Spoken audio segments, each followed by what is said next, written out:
ल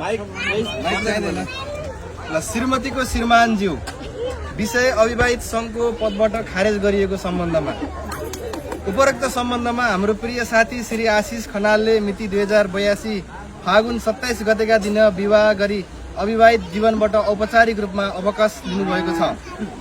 यसरी उहाँलाई विवाहको पवित्र बन्धनमा बाँधिएपछि अविवाहित सङ्घको नियमअनुसार उहाँलाई यस संस्थाको पद तथा संस्थापकबाट सम्मानपूर्वक सामान्य सदस्यता पनि नरहने गरी खारेज गरिएको जानकारी गराउँदछ। अविवाहित सङ्घमा रहँदा उहाँका रमाइला योगदान र सम्झनाहरू सधैँ रमणीय र स्मरणीय छन्। साथै अबका चुनौतीहरू नडराई दत्तचित्त भई आफ्नो कर्तव्य पूरा गर्नुहोस् भन्दै नयाँ वैवाहिक यात्राको हार्दिक मङ्गलमय शुभकामना व्यक्त गर्दछौँ। अविवाहित सङ्घ म सुदीप सुवेदी, सागर अर्याल, पूर्व सदस्य सुनिल खनाल। ल यो भित्तामा ट्याक्क टाँस्ने रुममै